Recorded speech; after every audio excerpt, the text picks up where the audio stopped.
नमस्कार, बहुत बहुत स्वागत है आप सभी लोगों का।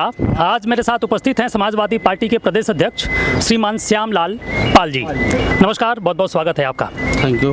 अभी थोड़ी देर पहले सैदपुर के टाउन नेशनल इंटर कॉलेज में उत्तर प्रदेश के मुख्यमंत्री योगी आदित्यनाथ जी थे। ठीक 1 से 1.5 घंटा पहले, यहाँ से 5 किलोमीटर भी दूर कम है, 2 किलोमीटर की दूरी पे उन्होंने एक बहुत बड़ा आरोप लगाया कि समाजवादी पार्टी अगर सरकार में आती है तो गुंडे माफिया को का मन बढ़ जाएगा और भ्रष्टाचार को बढ़ावा देगी। एक बहुत बड़ा आरोप लगाया उन्होंने गाजीपुर में। भारतीय जनता पार्टी से बड़ा गुंडा इस देश में कोई नहीं है जी, चाहे वो मोदी हो चाहे योगी हो। जो भारतीय संविधान को ही खत्म कर रहा है तो कोई गुंडा ही भारतीय संविधान को खत्म कर सकता है। ओबीसी एससी एसटी के आरक्षण को कोई गुंडा ही समाप्त कर सकता है। और इंडिया अलायंस और समाजवादी पार्टी के राष्ट्रीय अध्यक्ष सामाजिक न्याय के पैरोकार जो सामाजिक न्याय के लिए जाति जनगणना की बात कर रहे हैं, नौजवानों की नौकरी की बात कर रहे हैं, किसानों के साथ जो जुल्मी सरकार अन्याय किया है उसको कौन कहे कि उसकी दुगनी आय करना चाहिए। उसके रास्ते में बड़े बड़े केले भाड़े ठंडे ठंडे पानी के बौछारे करा करके मार रही है। तो ऐसी स्थिति में भारतीय जनता पार्टी के शासन में पूरा उसका गुंडा राज चल रहा है। भारतीय संविधान को खत्म कर रहे हैं और लोकतंत्र में खतरा पैदा कर दिया है लोकतंत्र को कि आने वाले दिनों में 400 के पारे चले जाएंगे तो भारतीय संविधान नहीं रहेगा। जब लोकतंत्र नहीं रहेगा तो चुनाव कहाँ से होगा। पंचायत के चुनाव में न प्रधान बन पाएंगे, न जिला पंचायत बन पाएंगे, न तो प्रमुख बन पाएंगे, न जिला पंचायत अध्यक्ष बन पाएंगे।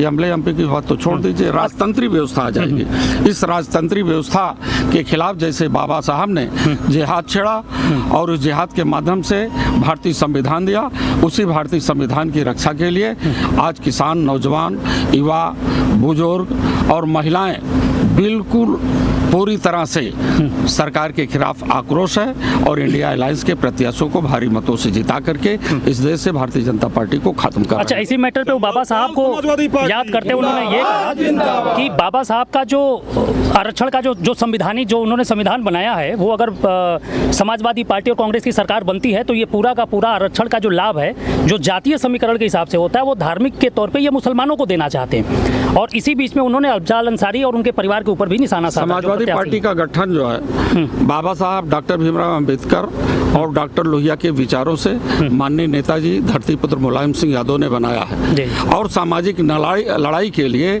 जिस देश में पूंजीवाद की व्यवस्था रहा हो, जिस देश में सामंतवाद की व्यवस्था रहा हो, जब सामंतवाद की वो व्यवस्था फूलन देवी जैसी एक 12 साल की बेटी के साथ ऐसे दुराचारियों ने बलात्कार किया, उसके जेल को सलाखों में डाल दिया, बहमाई के जंगलों में घूमने के लिए मजबूर कर दिया, उस गरीब बेटी की रक्षा के लिए भारतीय संविधान के तहत धरतीपुत्र मुलायम सिंह यादव ने आवाज दिया और देश की पार्लियामेंट में मिर्जापुर भदोही क्षेत्र से भेज करके एक बड़ी आवाज पिछड़ों की बनाया, दलितों की बनाया। लेकिन आज भारतीय जनता पार्टी के लोग इन पिछड़ों के हक को, दलितों के हक को, माइनॉरिटीज के हक को खा रहे हैं। हमारे नेता आदरणीय अखिलेश यादव जी तो ऐसी लड़ाई लड़ रहे हैं कि जो सबको न्याय दिला सके।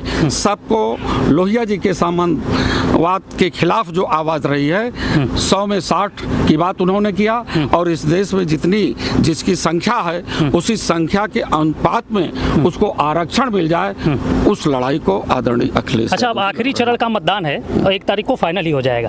तो उत्तर प्रदेश में आप चूंकि चुनाव के बीच में ही प्रदेश अध्यक्ष बनाए गए हैं तो कितनी सीटें 80 में से कितनी सीटें समाजवादी पार्टी के खाते में जा रही हैं? समाजवादी को हवा 6वें चरण तक भारतीय जनता पार्टी का सफाया कर दिया है और 7वें चरण में आप देख लेना भारतीय जनता पार्टी एनडीए 0 पर रहेगी।